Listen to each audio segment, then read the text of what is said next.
All right, and I think we're live. Welcome, guys, to another Take a Break with Jake here at the Nashville Zoo. My name is Jake, and I'm one of the ambassador animal keepers here. I've traveled a bit outside of my realm here at the zoo, and we're visiting our beautiful Expedition Peru Trek of the Andean Bear exhibit. It's our brand new exhibit that just opened. Features Andean bears, a beautiful poodoo, which is kind of like a deer, and of course our guinea pigs, which is one of our more popular exhibits now. Now it's hard to see the guinea pigs. We have quite a bunch here. A lot of them are hiding in the shadows because it's a beautiful 90-degree day here in Nashville, Tennessee. They don't really love that hot weather, so they're staying in the shade, which is really smart. So we're gonna take you up close and in person with a beautiful couple of guinea pigs that we house right here at the zoo. Now, I'm not a guinea pig expert by any means, but I do know some things, and I'll share those with you today. We also are going to be talking with one of our carnivore keepers who takes care of the guinea pigs here at the zoo. Her name is Hannah, and she has a couple really cool friends we're gonna meet really up close. Hi, Hannah, how are you doing? Hi, good, Jake, how are you? I'm so great. Thanks so much for doing this with us today. Who do you have with you? This is Walnut. Walnut. Yes, he's a funny boy, and he is an American broken guinea pig. Awesome. So American broken is a breed of guinea pig, correct? Yes. Okay. So in the wild, there are about 5 species of guinea pigs. In human care, there's a domesticated species of guinea pigs, and within that, there are a bunch of different breeds. Correct. Do you know how many breeds offhand? I think there are 7. That's Okay. my last count, but that sounds about right. So quite a few. And Hannah, how many breeds do we have here at Nashville Zoo? Currently on exhibit, we have 4 breeds represented. Okay. Like I said, this is going to be your American broken. This is going to be kind of your standard issue guinea pig. So this is what you're going to see a lot of times. If you go to the pet store, he's going to have a nice flat coat looking for you. His coloration's a little bit unique. He's what we call leucistic, so that's one step away from being albino. That's why he's so blonde. Makes him really nice and handsome. But like I said, there's going to be your most common household guinea pig that's going to be nice and easy to care for. Very cute. He's a beautiful guy. Now, how many total guinea pigs do we have here at the Nashville Zoo? We have 30 total guinea pigs. Goodness. And counting? And counting. Oh gosh, and counting. Every day is a different day for that. That's But awesome. Yeah. So if you've been down to our guinea pig exhibit before, you may have seen our guinea pigs. They can run really close to that fence over there.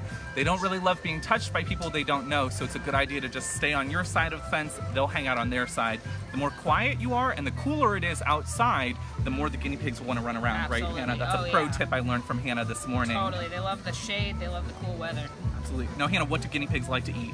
Guinea pigs like to eat a variety of things. Okay. But the thing that they like the most, well, if you're asking Walnut, he likes carrots the most. But most of our guinea pigs are going to like grass. So the exhibit, you'll notice that they've trimmed the grass really, really short, and that's because they just eat so much grass all day, every single day that they're out there. Beyond that, like I said, they eat carrots. That's this guy's favorite. They're going to eat lettuce. They're going to eat kale. They're going to eat Timothy hay. And then there's even a special guinea pig food that we feed them. So they've got a pretty varietized diet. They do like to eat. Eat a lot. Very cool. Good for you. Good for you. All right, well, Hannah, I think you have some other friends for us to meet, right? Absolutely, I Get do. a nice close-up of Walnut Little there. Walnut. He's licking my fingers. They might be a little handsome. salty. Oh, yeah. Unclear, but That's yes. good, yeah. Now, guys, here at the Nashville Zoo, you heard it, we have about 30 different guinea pigs, and it's always growing. We're breeding guinea pigs here, so you never know who you're going to see out on exhibit. Like I said earlier in the morning, they like to be out a little bit more frequently, and so you may spot something as cool as this guy here. Who is A this? silly man. His name is Cadbury. Cadbury. It's like the chocolate. And this is an Abyssinian guinea pig. Oh my gosh, he is just so fun. He is. He's a goofy boy. So this is going to be a breed that exhibits a very funny coat. So I get a little stressed because I feel like they woke up with bedhead and they like didn't brush their hair. Yeah. But that's going to be very common for these guys. They're going to have a lot of cowlicks on their fur, and we call those rosettes. So that's a little fancy That's very name for fancy. bedhead. Yeah, Yeah. so very cool. I had biting rosettes me. this morning. Yes, Oh, good. same. He's fine. Okay. We're cool. Now, guinea pigs are found in the wild in Peru and Chile and Argentina up high in the Andes Mountains, and they're used to cooler temperatures and a lot of those grasses, like we were saying earlier, that they like to eat. They can't really dig, so they don't burrow, but they do share burrows of other animals that they can find out there in the wild. So you'll notice in our exhibit we have a lot of hiding structures. We have a beautiful little bridge that just got built. All of those different things for the guinea pigs to run in or under or onto to help them have a really enriched, stimulated life. Oh, he's ready for his close-up. Yeah, there. he loves a good close-up. What's his favorite kind of food? His favorite kind of food, you know, he's been really funny recently. I think he likes hay the most. He was on a kale kick for a while, but he's kind of over that. He's been leaving his kale behind recently, so maybe he lost his New Year's resolution. Correct. He's back to Me too. Being a couch potato. Me too, buddy. That's fine. Now, guinea pigs like this guy can live up to 8 years, so they can make a good companion animal if you know how to care for them properly.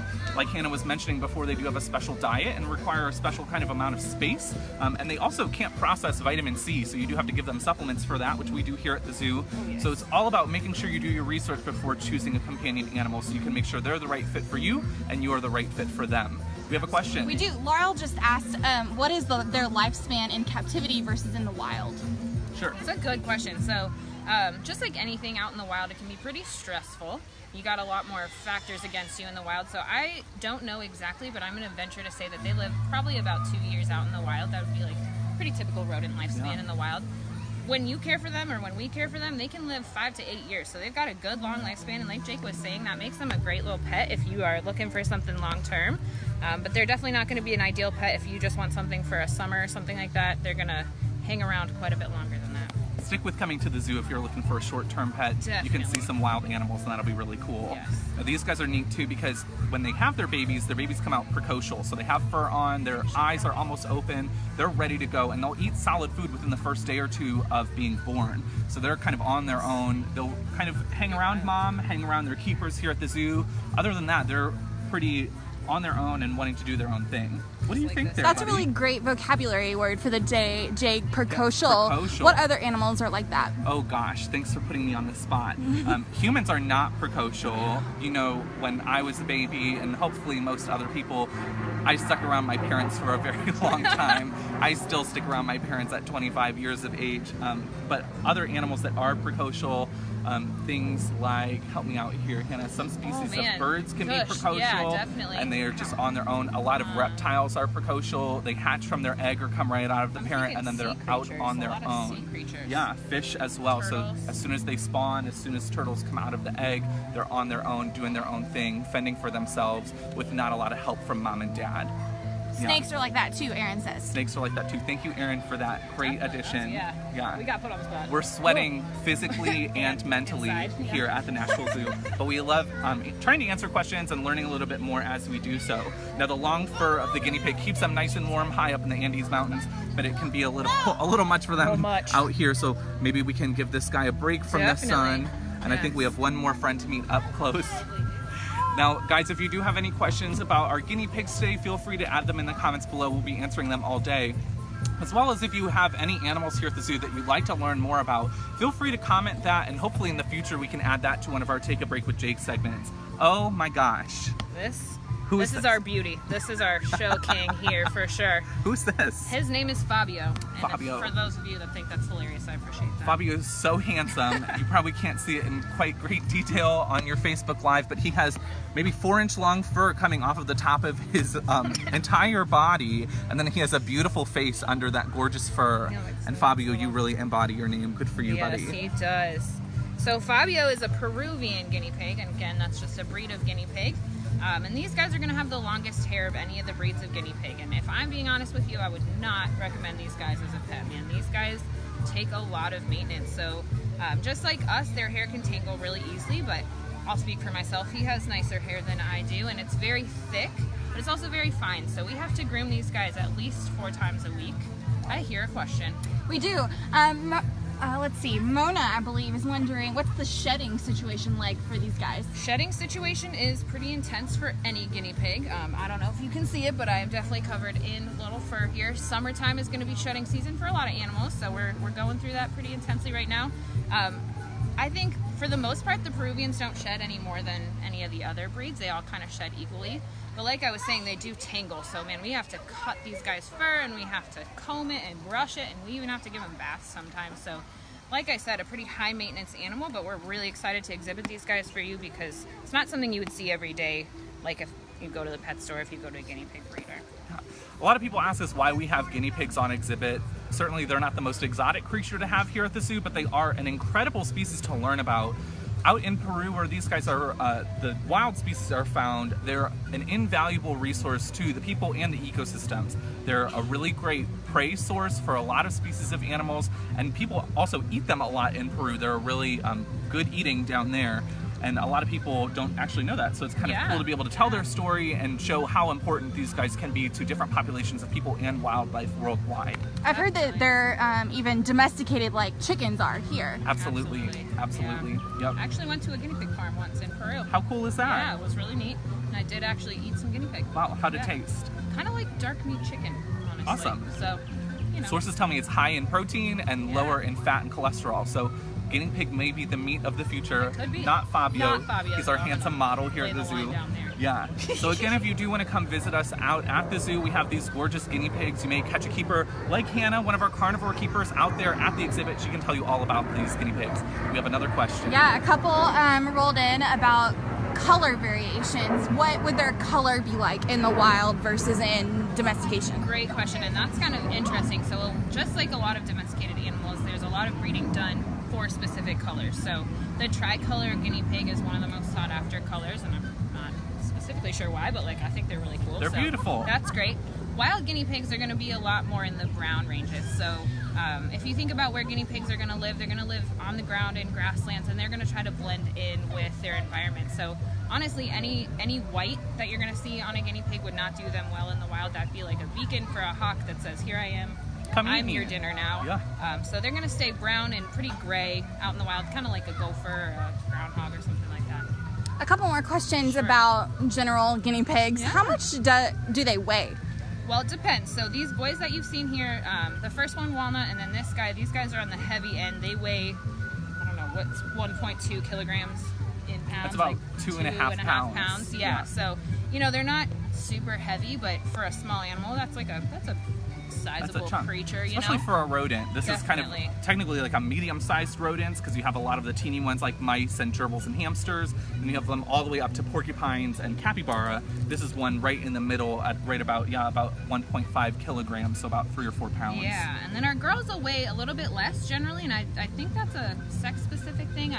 Through my own research at the zoo, but they're going to be right under a kilogram usually. So.